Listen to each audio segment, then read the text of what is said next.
बिस्मिल्लाहिर्रहमानिर्रहीम। अस्सलाम वालेकुम। Principles of micro economics lecture 2। आज हम लोग जो स्टार्ट करने जा रहे हैं टॉपिक वो है law of diminishing marginal utility. Previous lecture में आप लोगों से मैंने मार्जिनल यूटिलिटी को डिस्कस किया था और मार्जिनल यूटिलिटी जैसे जैसे कम होती जाती है, डिमिनिशिंग का क्या मीनिंग है? कम होते जाना। इसके ऊपर क्या लॉ फॉर्मुलेट हुआ है, तो इसकी डेफिनेशन सबसे पहले हम देखते हैं। Law of diminishing marginal utility क्या चीज़ को एक्सप्लेन करता है? डेफिनेशन देखिए, if other things don't change.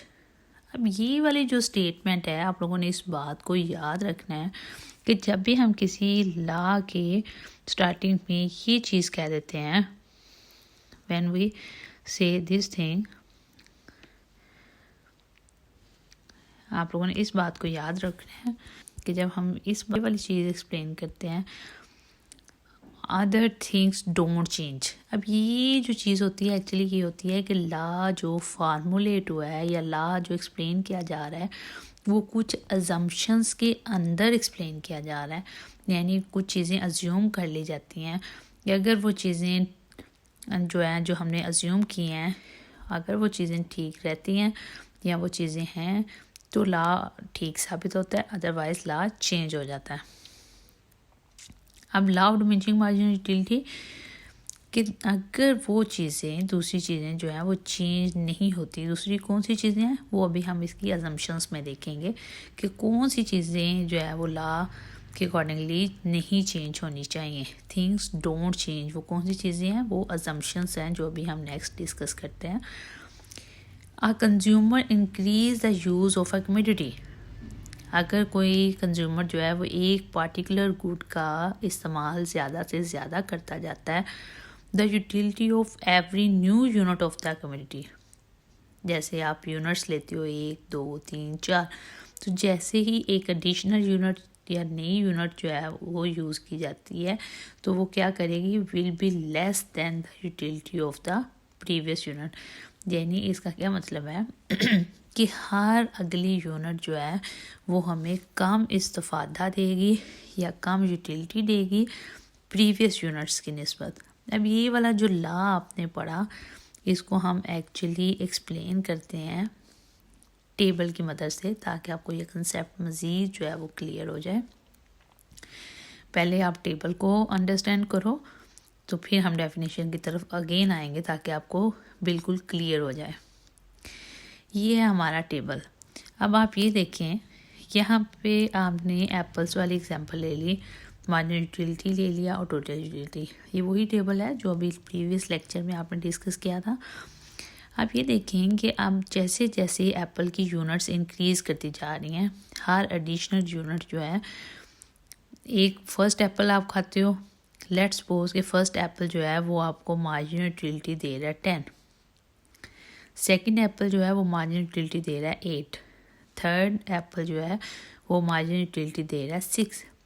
तो ये क्या शो कर रहा है कि जैसे जैसे हम एप्पल की यूनिट्स को इंक्रीज़ करते जा रहे हैं वैसे वैसे मार्जिनल यूटिलिटी जो है वो आपकी क्या होती जा रही है? डिक्रीज़ होती जा रही है। जैसे जैसे आपने एप्पल की यूनिट्स को इंक्रीज़ किया, सिमिलरली आपकी जैसे जैसे आप लोगों ने एप्पल की यूनिट्स को इंक्रीज़ किया, आपकी जो मार्जिनल यूटिलिटी है वो कम होती जा रही है। This is actually the case. अब आप लोग इस चीज़ को देखें कि ये वाला जो केस है वो यहाँ तक है, इस यूनिट तक है कि जैसे जैसे आपकी एप्पल की यूनिट्स यानी एक एप्पल, 2, 3, 4, 5, जैसे जैसे आपकी एप्पल की का यूनिट्स का इंक्रीज़ ज़्यादा करते जा रहे हो वैसे वैसे आपकी उसकी यूटिलिटी कम होती जा रही है। आप इसको रियल वर्ल्ड में भी देखो या अपने ऊपर भी इम्पोज करके देखो। आपके सामने खाने वाली चीज़ आती है, जैसे आपके पास एप्पल की पूरी बास्केट फिल हुई पड़ी है, तो आप एक एप्पल खाती हो, आपको बहुत टेस्टी लगेगा, बहुत मज़ा आएगा। उसके बाद आप दूसरा खाती हो, पहले की निस्बत थोड़ा कम मज़ा आएगा। फिर आप तीसरा खाती हो, चौथा खाती हो, इवन 5वें एप्पल तक आप बिल्कुल उस चीज़ से बोर हो चुके हो कि क्या मैं एप्पल ही खा रही हूँ। आपका दिल चाहेगा कि आप कुछ और खाओ या बस कर दो खाना। तो क्या है वो यूटिलिटी या वो फ़ायदा जो आपको पहले एप्पल ने दिया था वो आपको 5वीं यूनिट जो एप्पल की वो प्रोवाइड नहीं करेगी। तो ये चीज़ हम क्या कह रहे हैं कि हर एडिशनल यूनिट जो है एप्पल की या किसी भी कम्योडिटी की, उसके हर एडिशनल यूनिट से मार्जिनल यूटिलिटी क्या हो जाती है, कम हो जाती है। हत्ता कि मार्जिनल यूटिलिटी जो है वो ज़ीरो हो जाती है। आप ये देखें, हत्ता कि मार्जिनल यूटिलिटी जो है वो ज़ीरो हो गई।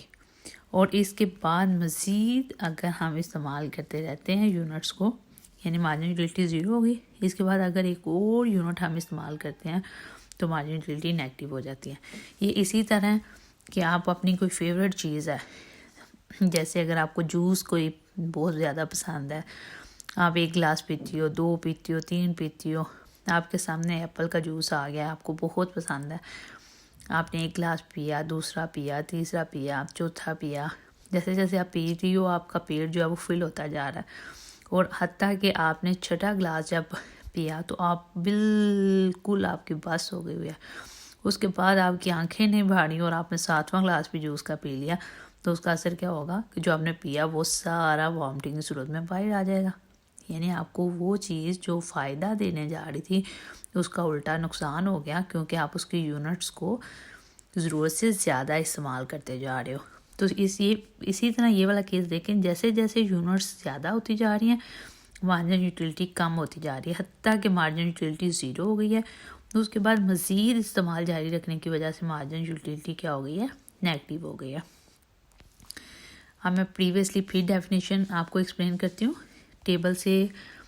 उम्मीद है कि आपको काफ़ी डेफिनेशन की समझ आ गई होगी टेबल समझाने के बाद, लेकिन एक दफ़ा फिर आप लोग डेफिनेशन को देखो ताकि आप लोगों को क्लियर हो जाए।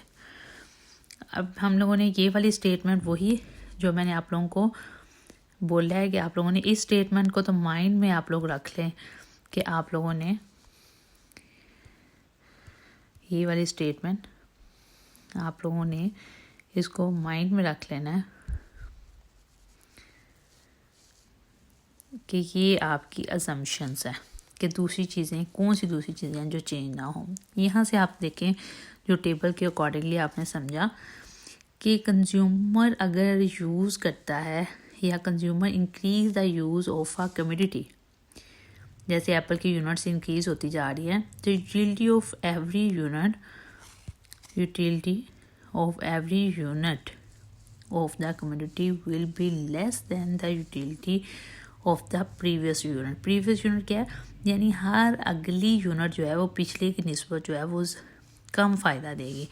यही इस केस में हुआ कि आप लोगों को एप्पल फर्स्ट ने 10 दिया लेकिन एप्पल 2 ने 8 दिया, यानी कि हर एडिशनल यूनिट ने प्रीवियस यूनिट की निस्बत यानी पिछले वाली यूनिट की निस्बत जो फ़ायदा है वो आपको कम दिया। अब ये जो हमने सारा टेबल एक्सप्लेन किया, इसी की बेस पे हमने एक डायग्राम ड्रा की।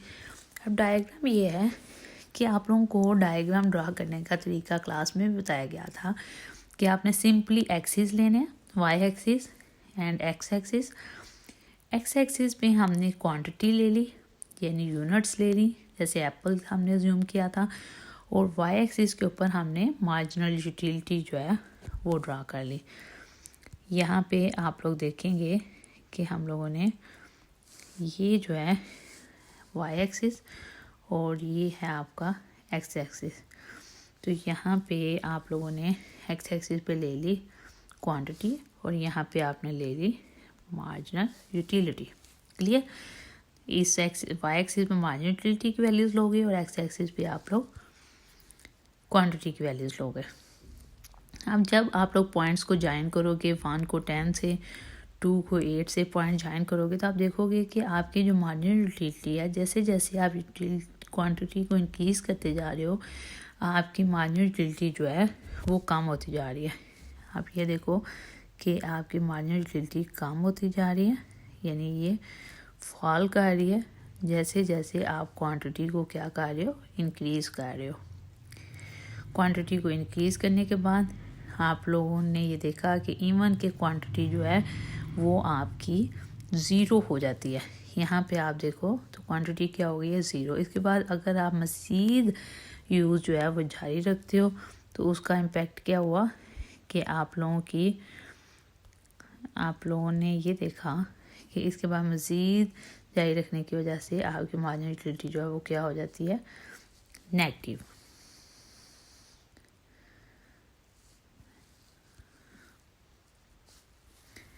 क्लियर?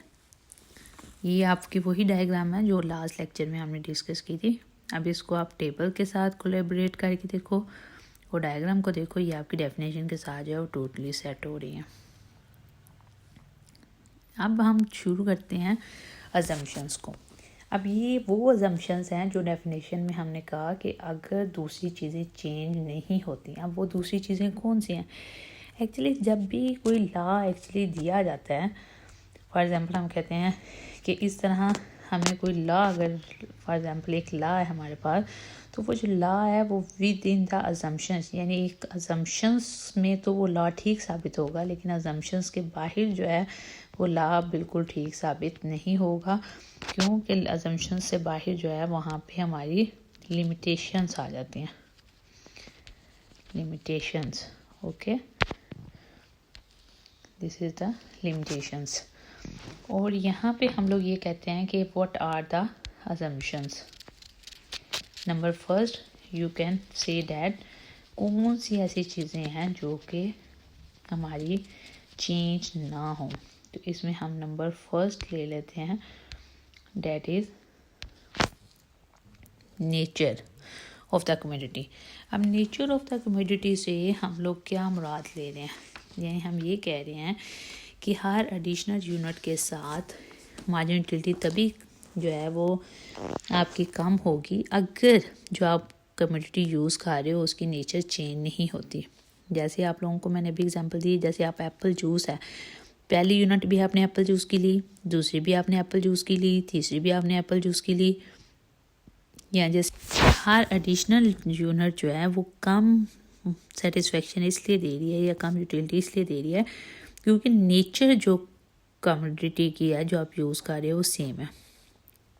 जैसे अगर आप पहली यूनिट आप एप्पल की लेती हो, दूसरी यूनिट आप बनाना की ले लेती हो, तीसरी यूनिट आप मैंगो की ले लेती हो, तो इस सूरत में आपकी यूटिलिटी कम नहीं होगी। लेकिन अगर आप एक ही प्रोडक्ट को मुसलसल इस्तेमाल करती हो, यानी nature of the community same रहती है, तो हमारी यूटिलिटी कम होगी। सेकेंड हम लोग ये कहते हैं टेस्ट।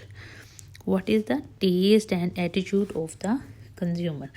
अब टेस्ट ऑफ एटीट्यूड में हम ये कहते हैं कि जो कंज्यूमर है वो जो चीज़ कंज्यूम कर रहा है उसके मुतालिक उसका एटीट्यूड जो है वो भी सेम रहता है या चेंज होता है। तो उससे क्या होता है, फॉर एग्जाम्पल एक शख्स को जो है वो मैंगो इतना ज़्यादा पसंद नहीं है, लेकिन डॉक्टर उसको रेफ़र करता है कि no you have to eat the mango. तो वो जो एडिशनल यूनिट मैंगो की खाए में भी उसको वो चीज़ जो है वो ज़्यादा भी फ़ायदा दे सकती है, और अगर उसका वो टेस्ट ही डेवलप नहीं है तो वो चीज़ उसको मार्जिनल यूटिलिटी या बेनिफिट जो है वो कम भी दे सकती है।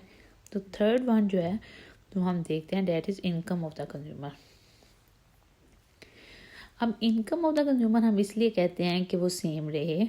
जैसे मैंने अगर पहला यूनिट जो है कोई एप्पल का लिया, तो दूसरा यूनिट में भी मैं एप्पल का ना लूँ, अगर मेरी इनकम ज़्यादा हो जाती है तो दूसरा यूनिट जो है वो में भी मैं ऑरेंज का ले लूँ, तीसरा यूनिट मैं जो है वो बनाना का ले लूँ, फोर्थ यूनिट जो है वो मैंगो का ले लूँ। तो हम इसमें एक चीज़ अज्यूम कर लेते हैं कि income of the consumer don't change. Fourth one हमारे पास आ जाता है सूटेबल साइज़। अब सूटेबल साइज़ से क्या मराद है, जैसे मैं आपको एप्पल जूस की एग्जांपल दे रही हूँ, तो अब ये है कि एप्पल जूस को आप एक गिलास में फॉर एग्जांपल डाल लो, आपने एक चम्मच एप्पल जूस पिया, फिर दूसरा पिया, फिर तीसरा पिया, तो आप अपने माइंड में लेके आओ कि मैंने तो 5 चम्मच एप्पल का जूस पी लिया, लेकिन अभी तक मुझे वॉमिटिंग तो नहीं आई। टीचर ने तो कहा था कि आप बहुत ज़्यादा एक यूनिट का इस्तेमाल कर लेते हो तो आपकी मार्जिनल यूटिलिटी 0 से नेगेटिव की तरफ चली जाती है। लेकिन इसके लिए इस लॉ को ठीक साबित करने के लिए हम इस बात को अज्यूम कर लेते हैं कि जो भी कम्युनिटी हम यूज़ कर रहे हैं उसकी जो साइज़ है वो सूटेबल है, यानी एक मुनासिब मकदार है। जैसे एक गिलास जूस पिया उस पर क्या यूटिलिटी है, फिर दूसरा फिर पूरा ग्लास जूस पिया तो क्या यूटिलिटी है, तीसरा पूरा ग्लास जूस पिया तो क्या यूटिलिटी है। मीन जो कमोडिटी आप इस्तेमाल कर रहे हो उसका एक सूटेबल साइज़ हो, और वही सूटेबल साइज़ जो है वो आगे मुसलसल जो है वो चल रहा है। फिफ्थ जो है वो हम कहते हैं कंटिन्यूस कंजम्पशन। अब कॉन्टीन्यूस कंजम्पशन ये क्या मुराद है? अब कंटिन्यूस कंजम्पशन से ये मुराद है कि उसी टाइम पे, उसी स्पेसिफाइड टाइम पे, ऐसे नहीं कि आज मंडे को एप्पल का जूस का एक गिलास पिया है, एक ट्यूसडे को पिया है, एक थर्सडे को पिया है, एक फ्राइडे को पिया और एक सैटरडे को पिया है। यानी इस तरह करके मैंने 5 या 6 गिलास जूस पिया, हर दिन एक गिलास पिया। और मैं सैटरडे को जाकर सोचूँ कि मेरी मार्जिनल यूटिलिटी ज़ीरो नहीं हो रही, नेगेटिव नहीं हो रही, तो वो नहीं होगी, क्योंकि हर दिन के आगाज़ पे या हर नए दिन पे मैंने एक गिलास जूस लिया।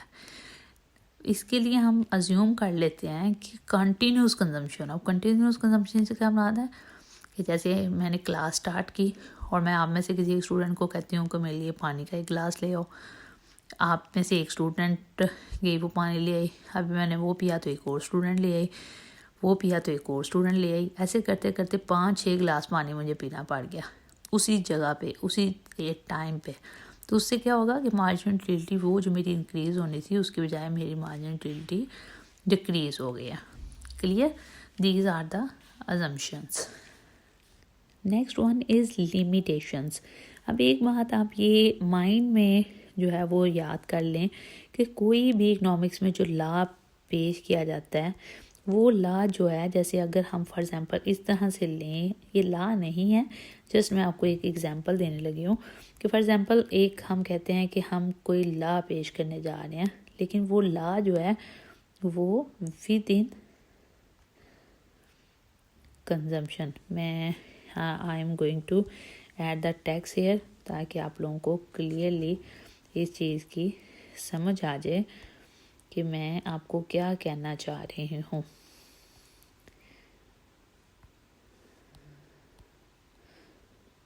limitations, you just have to write it law। अब जो लॉ है वो विद इन द अजम्पशंस जो है, हम यहाँ कहते हैं यहाँ पे हमारी अजम्पशंस जो हैं वो आ गए, ठीक है। Within the law we are having the assumptions. अब इसके अंदर तो हमारी अजम्पशंस जो हैं वो ठीक साबित होंगी, और ला जो बाहर है, ला से बाहर जो है वो हमारी क्या स्टार्ट हो जाएंगी, लिमिटेशंस।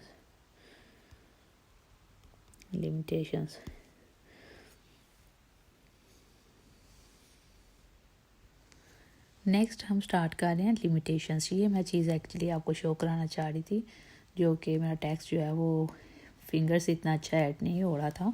तो आप ये देखें कि लिमिटेशंस में जस्ट ये आपको एग्जांपल देना चाह रही हूँ कि कोई भी जो इकनॉमिक्स में लॉ जो है वो दिया जाता है, वो लॉ को हम ठीक साबित कर लेते हैं विद इन द अजम्पशंस। वो अजम्पशंस जो हम लोग अज्यूम कर लेते हैं, या जो लॉ के शुरू में हमने स्टेटमेंट दी कि अदर थिंग्स डोंट चेंज, यानी कुछ चीज़ें जो हम अज्यूम कर लेते हैं कि वो चेंज ना हो तो लॉ ठीक साबित होगा। वो जो चीज़ें हम कहते हैं चेंज ना हो, डैट आर द अजम्पशंस। लेकिन उन अजम्पशंस में लॉ तो ठीक साबित हो रहा होता है, लेकिन उससे बाहर रियल वर्ल्ड में बहुत सी लिमिटेशंस होती हैं जिनके ऊपर लॉ ठीक साबित नहीं हो रहा होता। तो लेट्स सी कि वो कौन कौन सी लिमिटेशंस हैं। तो नंबर 1 जो है वो हमारे पास लिमिटेशन जो है वो आ जाती है नॉलेज। अब आप ये देखें कि ये वाला लॉ जो है वो इस चीज़ को एक्सप्लेन कर रहा है कि जैसे जैसे हमारी मार्जिनल यूटिलिटी जो है वो ज़्यादा होती जाती है, यहाँ पे हम लोग अज्यूम कर लेते हैं कि जैसे जैसे हमारी मार्जिनल यूटिलिटी ज़्यादा हो जाती है, हर पर्सन को जो नॉलेज है, हाँ, वो हम यहाँ पे ये कहते हैं नॉलेज के रिस्पेक्ट से हम देखें तो हम ये कहते हैं कि जैसे जैसे किसी शख्स की ये नॉलेज या डिग्री ज़्यादा होती जाती है, वैसे वैसे उसका एक्सपीरियंस जो है, ये यूटिलिटी है, जो सेटिस्फेक्शन है, वो भी ज़्यादा हो जाती है। नॉलेज की सूरत में हमने कभी भी ऐसे नहीं कहा कि एक शख्स जिसके पास PhD है तो हम कहें कि जी भी उसके पास PhD है तो उसकी मार्जिनल यूटिलिटी जो है वो नेगेटिव हो गई है। और एक शख्स है जिसके पास मैट्रिक की डिग्री है तो हम कहेंगे भाई उसके पास मार्जिनल यूटिलिटी उसकी ज़्यादा है। नॉलेज की सूरत में हम लोग को ये नहीं लॉ ठीक साबित नहीं होता कि जैसे जैसे एडिशनल यूनिट आती जाएगी मार्जिनल यूटिलिटी कम होती जाएगी। नॉलेज की सूरत में तो जैसे जैसे एडिशनल डिग्री आती जाती है, मैट्रिक के बाद आपने FA किया, ग्रेजुएशन किया, मास्टर किया, MPhil किया, PhD किया, जैसे जैसे आपकी एडिशनल डिग्री आती जाती है वैसे वैसे आपकी मार्जिनल यूटिलिटी ज़्यादा होती है। नॉलेज की सूरत में मार्जिनल यूटिलिटी कम नहीं होती। नेक्स्ट हम कहते हैं वेल्थ और मनी। अब वेल्थ और मनी की सूरत में भी देखो तो आपने कभी देखा है कि कोई शख्स बहुत ज़्यादा अमीर हो और अमीर होने के बाद वो परेशान भी हो कि उसके पास पैसा तो बहुत है लेकिन उसको उससे कोई फ़ायदा ही नहीं हो रहा। मार्जिनल यूटिलिटी मनी की सूरत में या वेल्थ की सूरत में जैसे जैसे आपके पास मनी या वेल्थ ज़्यादा होती है आपकी मार्जिनल यूटिलिटी ज़्यादा होती है, कम नहीं होती। आप इसको इनकम की सूरत में देख लें कि जिस शख्स की इनकम ज़्यादा होती जाती है उसकी पहले से ज़्यादा सेटिस्फेक्शन होना शुरू हो जाती है क्योंकि उसके पास बजट ज़्यादा है अपनी ख्वाहिशात को पूरा करने के लिए। इवन आपकी भी पॉकेट मनी ज़्यादा अगर पेरेंट्स कर देते हैं तो आप लोग खुश होंगे, तो उसके ऊपर आप लोग परेशान नहीं होंगे। इट्स मीन कि वो जो एडिशन हुआ है वो आपकी मार्जिनल यूटिलिटी को ज़्यादा कर रहा है। नेक्स्ट वन है ड्रग्स एंड नारकोटिक्स। आपने देखे कि जो शख्स किसी चीज़ का एडिक्ट हो, जैसे एडिक्टर्स होते हैं, तो उनको हर ड्रग जो है वो पहले से ज़्यादा तस्कीन दे रहा होता है। ऐसे नहीं होता कि उन्होंने जो नशा करने वाले लोग हैं उन्होंने एक सिगरेट पिया और फिर दूसरा पिया तो उनको पहले से कम तस्कीन हासिल हुई हो या सेटिस्फेक्शन कम हुई हो, तीसरा पिया तो और कम सेटिस्फेक्शन आई हुई हो। जो एडिक्टर्स होते हैं वो जैसे जैसे ड्रग्स ज़्यादा पीते जाते हैं उनको ज़्यादा खुशी मिलती है, मार्जिनल यूटिलिटी उनकी पहले से ज़्यादा होती है। इट्स मीन ड्रग्स और नारकोटिक्स की सूरत में भी हमारा लाभ ठीक साबित नहीं होता। नेक्स्ट वन है कि रेयर आर्टिकल्स। अब रेयर आर्टिकल्स आप देखते हो जैसे कि अभी किसी एग्जीबिशन में आप लोग गए हो तो जैसे जैसे जो हमारी एग्जीबिशन में हम देखें जिनके वो एग्जीबिशन ज़्यादा सक्सेसफुल होती हैं या वो म्यूज़ियम ज़्यादा अच्छे होते हैं जहाँ पे जितनी रेयर आर्टिकल्स या रेयर चीज़ें पड़ी होती हैं, नायाब चीज़ें जो बहुत सदियाँ पहले की चीज़ें होती हैं वो उस म्यूज़ियम में पड़ी हों और बहुत ज़्यादा हों, तो उस म्यूज़ियम में हर कोई जाना चाहता है, विज़िट करना चाहता है उसको, ताकि वो पुराने कल्चर को देख सके, पुरानी चीज़ों को देख सके। आपने अगर इस्लामाबाद में लोक विरसा को कभी विज़िट किया हो तो वहाँ पे बहुत से टूरिस्ट भी आते हैं, पाकिस्तानी भी जाके वहाँ पे इंजॉय करते हैं कि वो बहुत से चीज़ों के कल्चर को देख रहे हैं। तो जैसे जैसे रेयर आर्टिकल्स की यूनिट्स ज़्यादा होती जाती हैं तो मार्जिनल यूटिलिटी कम नहीं होती बल्कि मार्जिनल यूटिलिटी क्या होती है, ज़्यादा होती है। लास्ट जो हम पढ़ने जा रहे हैं वो है प्रैक्टिकल इम्पोर्टेंस। अब इस लॉ को पढ़ने का हमें एक्चुअली फ़ायदा क्या है, क्यों हम इस लॉ को पढ़ रहे हैं, प्रैक्टिकली हमें इसका क्या फ़ायदा है। नंबर 1 हम ये कहते हैं कि लॉ को पढ़ने का फ़ायदा ये है कि ये एक्सप्लेन करता है कि how it explains why demand curve falls from left to right. यानी हम लोग ये कह सकते हैं कि डिमांड कर्व जो है, जैसे हम ये कहते हैं कि डिमांड कर्व ऐसे करके हमारी नेगेटिव होती है। अब ये जो डिमांड कर्व नेगेटिव होती है वो इस चीज़ को शो करती है कि जैसे जैसे हमारी प्राइस जो है वो कम होती है डिमांड ज़्यादा हो जाती है। लेकिन ये जो डिमांड ज़्यादा है वो प्राइस कम होने पे क्यों है, उसका मकसद ये है कि हर एडिशनल यूनिट से चूँकि मार्जिनल यूटिलिटी कम होती है तो कंज्यूमर एडिशनल यूनिट को परचेज़ नहीं करना चाह रहा होता। लेकिन अगर उसी एडिशनल यूनिट की प्राइस कम हो जाती है तो कंज्यूमर उस यूनिट को परचेज़ करना चाह रहा होता है। इस वजह से, इस एटीट्यूड की वजह से हमारी डिमांड कर्व जो है वो नेगेटिव होती है। नेक्स्ट वन आ जाता है हमारे पास, it provides basics for progressive taxation. अब इस टर्म को आप देख लें, ये आपके लिए न्यू टर्म होगी, जिन लोगों ने इसको नहीं पहले सुना होगा, प्रोग्रेसिव टैक्सेशन। अब बेटा प्रोग्रेसिव टैक्सेशन ये होता है कि जैसे जैसे आप लोगों की प्रोग्रेसिव टैक्सेशन ये शो करता है कि जैसे जैसे एक पर्सन की इनकम ज़्यादा हो उसके ऊपर टैक्स ज़्यादा लगाया जाए। अब उसकी रीज़न ये होती है कि अगर हम ये देखें कि एक शख्स के पास इनकम ज़्यादा है लेकिन उसके ऊपर टैक्स जो है वो कम है और जिसकी इनकम कम है उसके ऊपर भी टैक्स ज़्यादा है, तो अगर टैक्स कोई रेशो इस तरह से सेट कर ली जाए कि जैसे जैसे इनकम ज़्यादा होती जाए टैक्स ज़्यादा होता जाए, तो उसका ये बेनिफिट होगा कि वो लोग जिनकी इनकम कम है उनके ऊपर टैक्स कम आएगा और जिनकी इनकम ज़्यादा है उनके ऊपर टैक्स ज़्यादा आएगा। इसका मतलब ये है कि जिनके पास इनकम ज़्यादा है उनकी मार्जिनल यूटिलिटी भी ज़्यादा है, इसलिए उनके ऊपर ज़्यादा टैक्स लगना चाहिए। और वो लोग जिनकी इनकम कम है उनकी चूँकि मार्जिनल यूटिलिटी भी कम है तो उसके ऊपर जो टैक्सेशन है वो कम होनी चाहिए।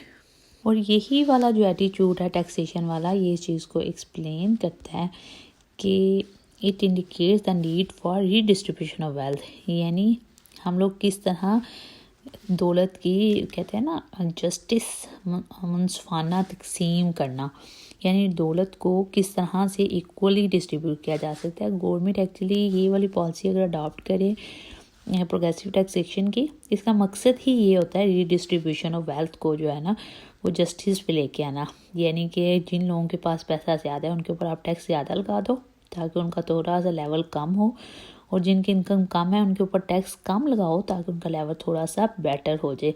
इसको हम कहते हैं रीडिस्ट्रीब्यूशन ऑफ वेल्थ।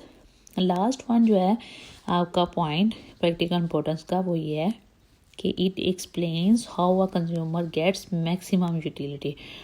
अब मैक्सिमम यूटिलिटी को हम इस तरह से कह सकते हैं, जो कि नेक्स्ट आप टॉपिक में पढ़ोगे भी, law of equity marginal utility में, कि कंज्यूमर जो है वो इस एटीट्यूड से ये चीज़ जान पाता है कि उसने अपनी यूटिलिटी को मैक्सिमम कैसे करना है।